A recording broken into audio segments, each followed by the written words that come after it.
tired. I am a tired little monkey. The time is 39 minutes past 11 in the AM. 22nd of December, so that's 3 days until Christmas. I have been awake all the way through the night.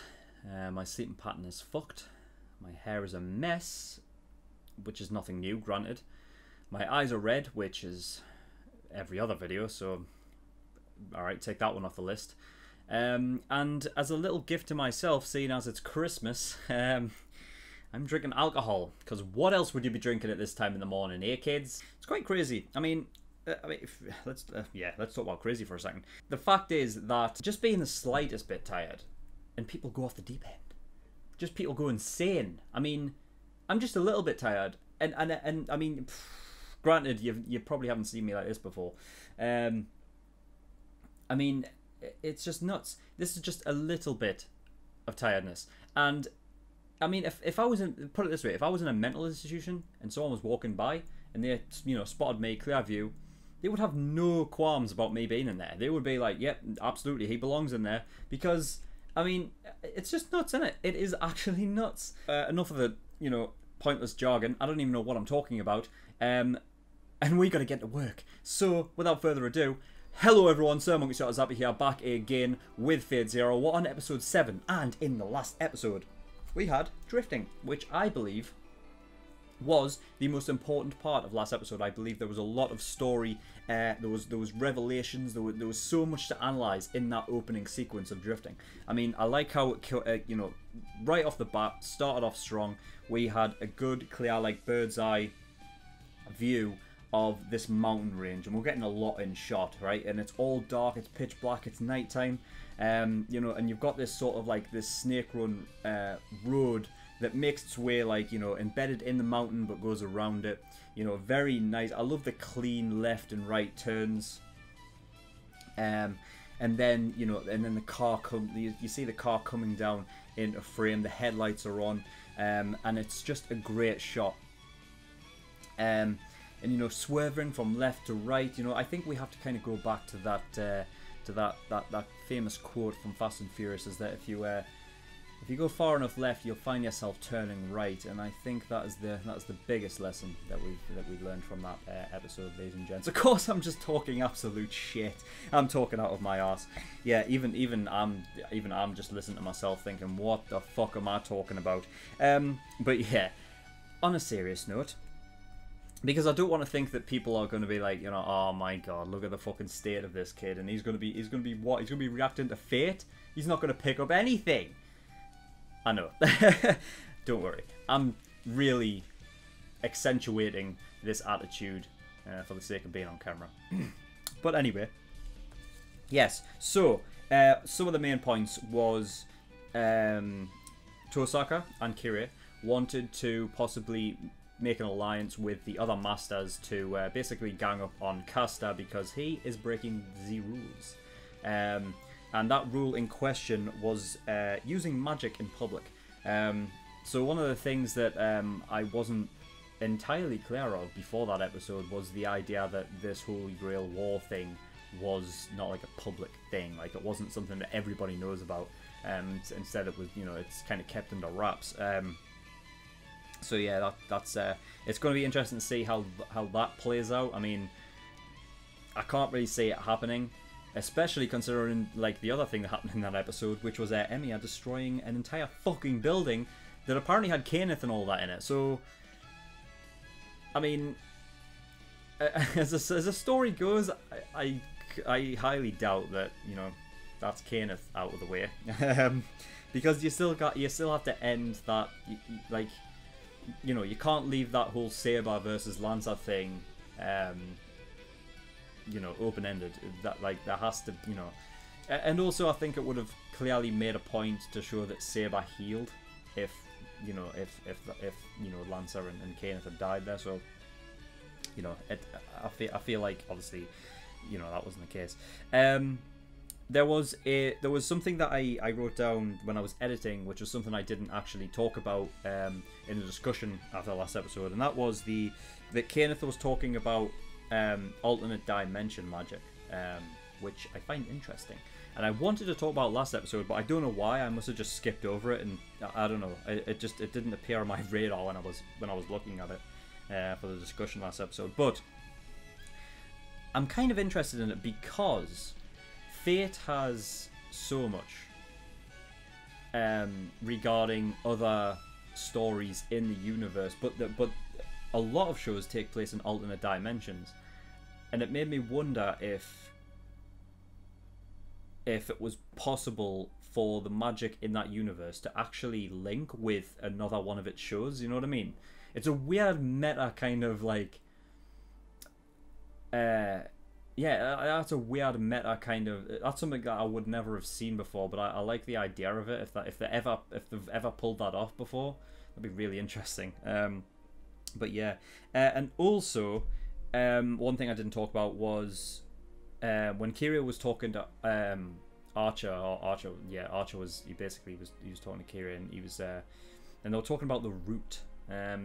So apparently Tokiomi wants the root, and that it's peculiar to mages, and apparently it's an exit to the world.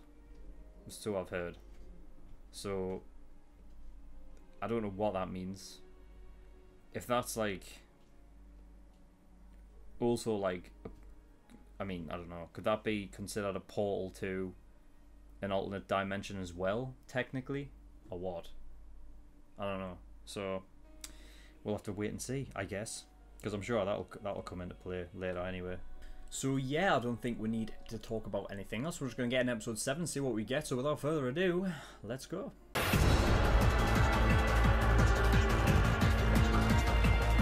Okay, episode 7 of Fate Zero right there. Right, well, first things first, let's get out of the way the fact of why on earth would somebody reach their hand into essentially like a floating mercury bubble?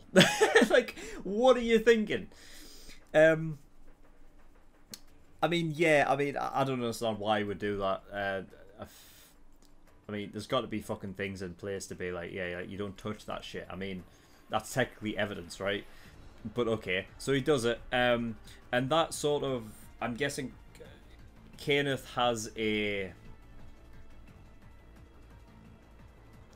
sort of connection. Well, obviously, he has a connection with it. I'm thinking he can place upon it a message, and what he was doing was relaying the message to get him to move it out of the way to safety. I'm guessing that's what it was. So obviously, yeah, so they ended up, you know, moving it away. Next after that, we had the mediator, who, interestingly enough, is like, he's the mediator, so he's essentially the referee, yet he's not biased. Oh, sorry, he is biased. He's not neutral when he's supposed to be. So obviously he can't go out. He can't literally go out and just give command spells to whoever willy-nilly he wants to, because I'm guessing there'll be some punishment for that. But he's working around it in sort of a way so that Tokiomi and Kira have the advantage. So yeah, great. So the mediator can like slightly change the rules depending on the situation, and offer like extra command spells. He said that the extra command spells were ones that weren't used from previous wars. So yeah, he didn't say how many command spells he was giving out, right? So yeah, that's a big fucking prize right there.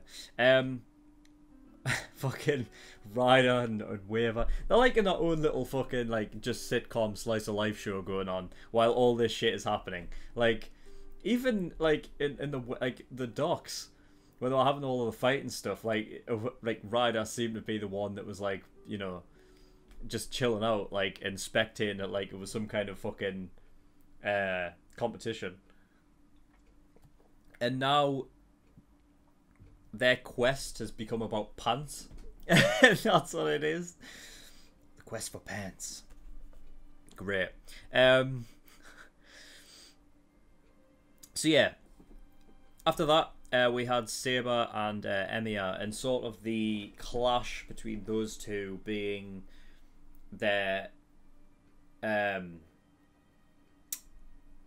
the differences in which they fight. So Emiya is a lot more tactical and strategy versus head-on. Of course, Emiya's is not honourable, but it gets the job done. And it's you know, it's a smart strategy. You know what I mean?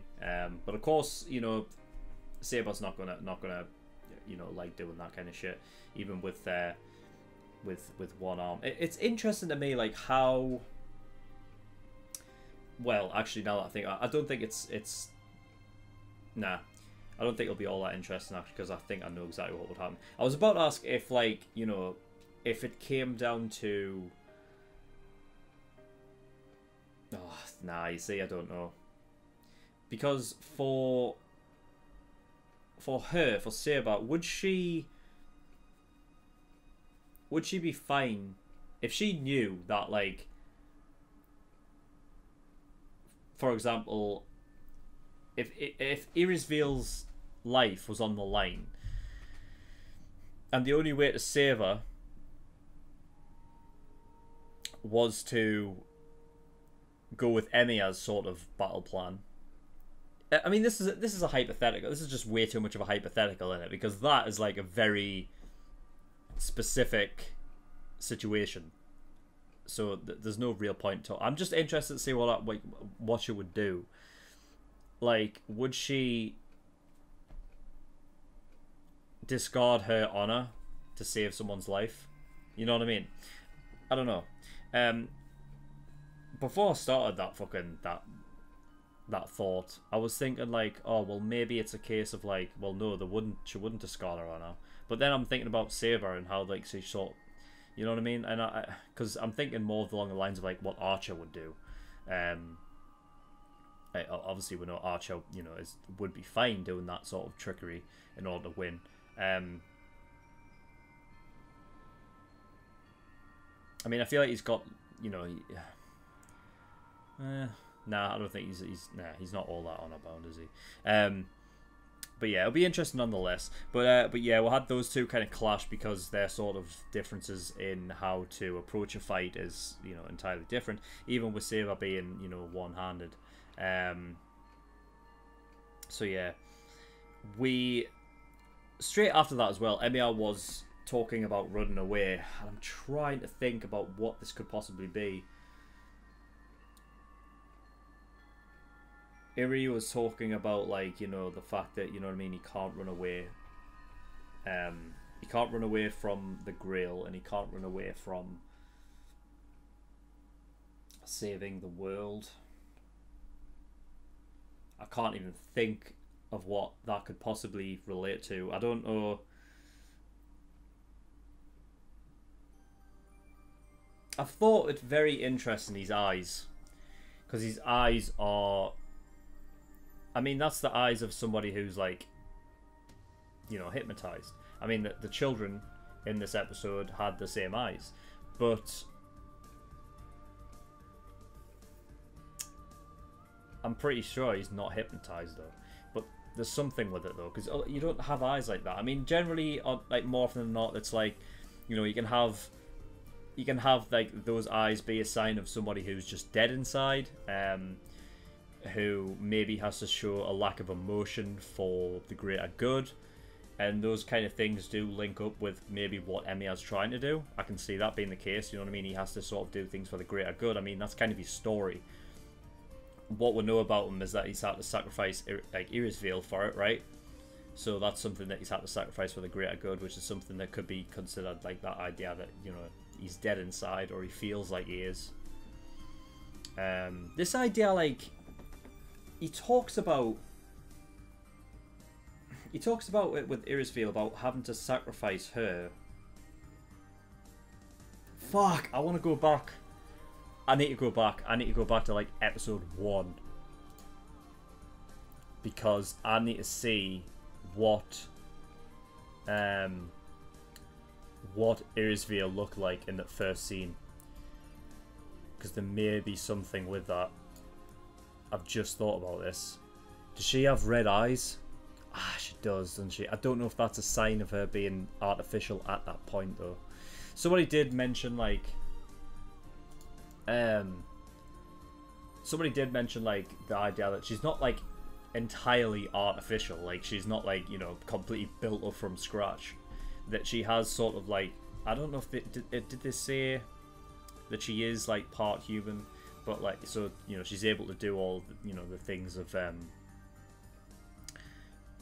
you know, that a human would do. I'm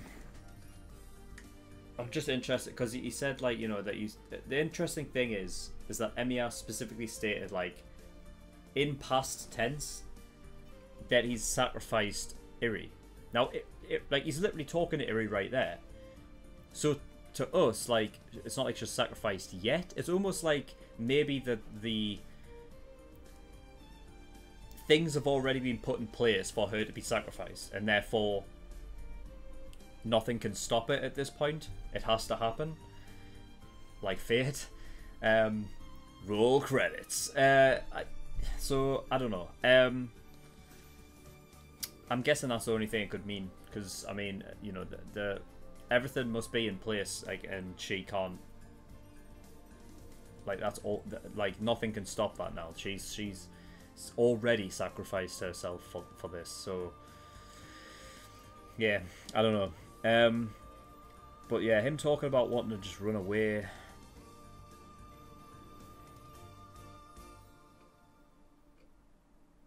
So he's just having to, like, sacrifice, you know, the things he loves for, like, the greater good in the world and whatnot. Yeah, but that's why I wanted to go back and have a look at the first episode again, or the very beginning, because obviously we got to look at her, and I was wondering if it was a case of, like, the sacrifice means that she became artificial, and that's what it meant.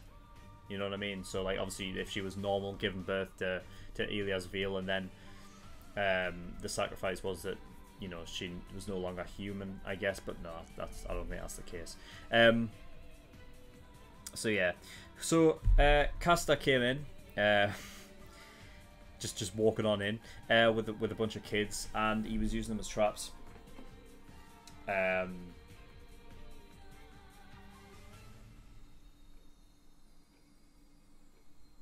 don't know how it was done. I know that he was keeping them in cells and stuff, and I'm wondering if, like, he had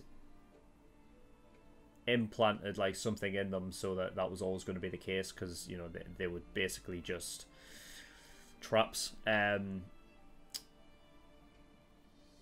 mean, whether or not the kids were already dead, the thing is that he's the caster, so he's clearly the more magic based servant.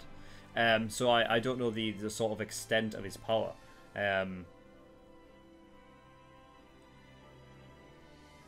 Or, like, what he's able to sort of to do. Could he, like, have illusion magic and stuff like that, and that's what that was, and they weren't actually children? Or was it a case that he always had that implanted in the kids, and then you know, he took them out of that, like, sort of hypnosis mode. I don't know which one. It could be either. But yeah.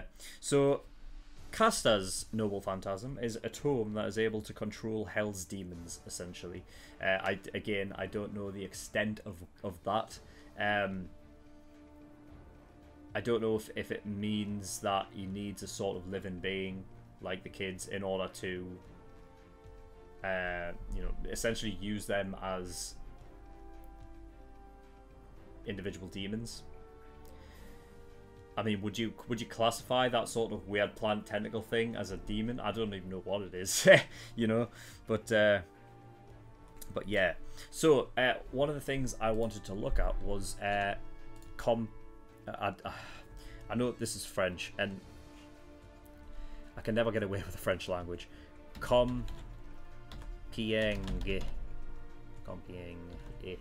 Joan of Arc.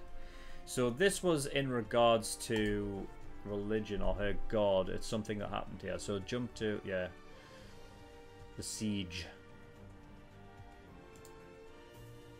Her final military action.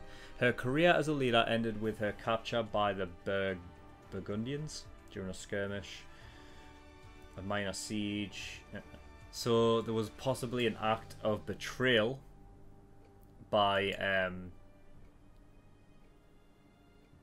Guillaume de Flavy, or whatever the fuck his name is.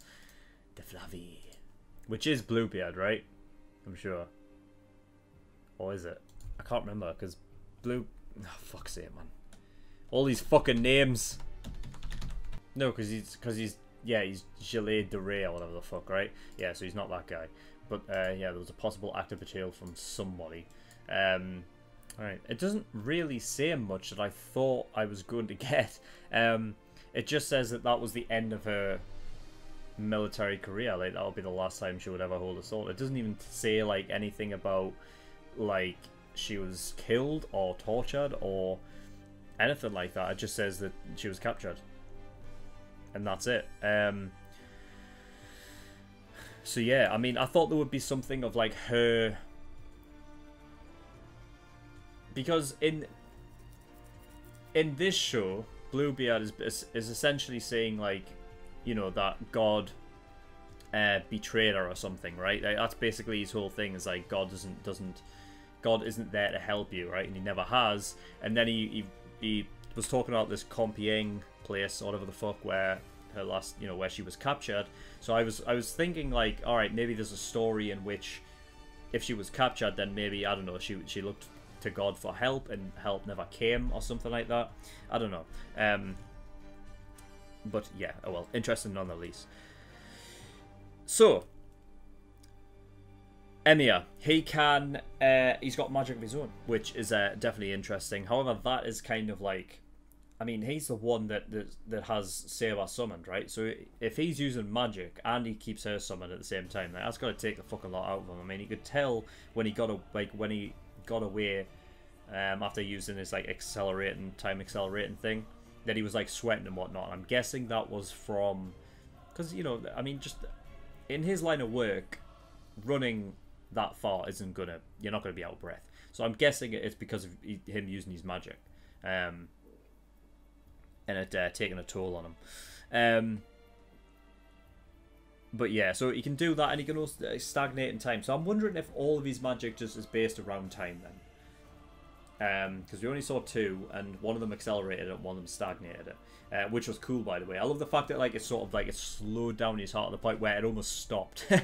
It's like, yeah, it's like Rolo from Code Geass. He has a time Geass, and that sort of, you know, there was always the possibility that his heart could stop from it. That was cool. And Kenneth has that like sentient matter stuff, which, yeah, he seems to be like entirely connected to, which is cool. I really like that. And Emiya is about to shoot him. So I mean, you know, it's clearly a special gun. It wouldn't have focused on it quite so obviously if it wasn't all that special. So it has to be. The only thing I can guess is that it's sort of like advanced technology, maybe something that, you know, in similar to Lancer's spear, one of them, the red one, that can like cut through magic, if it's something like that. I mean, I can't tell what else it would be, because yeah, I don't know. I can't tell what else it would be. Because what else is going to help in that situation? Him shooting at him. It has to be something that can break through magic, right? I'd imagine. Question is, he probably has, like, it would be a bit overpowered if it didn't. So I'm guessing it's probably going to have like limited ammunition, whatever it is, or how it works. But yeah, we'll have to see. But yeah, that is all for episode 7. So yeah, good. We will get on to episode 8 right now. God, I'm fucking... Whew, I'm a bit tired. So yeah, apologies if it's quite clearly obvious and I'm acting like a fucking idiot and I might miss a thing here or there. But I am trying my best. So yeah, thank you everyone for watching. In the description below I have links to certain things. One is the Discord. I urge everyone to go over there, especially if you want me to react to a certain show, because that's where polls and things start. although that's been changed over to the website now. So yeah, the website as well, SirMonkeySuit.com. Get yourself over there, become a member. You know, get yourself involved in the forums and all of that. All of my content is over there. So yeah, get yourself involved with that. And Patreon. So I do have a Patreon. If you do want to support me, that would be very much appreciated. There's a bunch of different tiers and rewards depending on how much you want to support me with. There is the early access, that's like $5 a month, so for that you gain access to shows a week early, and for Fate and Psychopass at the moment you get 4 episodes a week for each of those shows, yeah, so if you're coming for more reactions more frequently, that's what you want. $10 a month, that's a full length, so everything I react to gets a full length. It means you can watch the whole thing in full. $15 a month, that is the exclusive tier, so for that you gain access to a bonus show. Currently that is Mob Psycho 100 as I'm recording. Once this is out on YouTube for the general public, it'll be something different, so make sure you go over and check out what it is at that time. Also, all of your reactions, all movie reactions go into there as well. And the $50 a month, that's the elite tier, so for that you get a choice of a show that you want me to react to, and I will react to it. It'll go to the back of the list behind about 7 shows, so it might take me a while to get around to it. But if you want to jump the queue and go to the very front so that your show gets reacted to next, and you want to get God tier, which is $100, yeah, that means that your show will be reacted to next. But that is all, so thank you for watching. I'll see you all next time. Bye bye.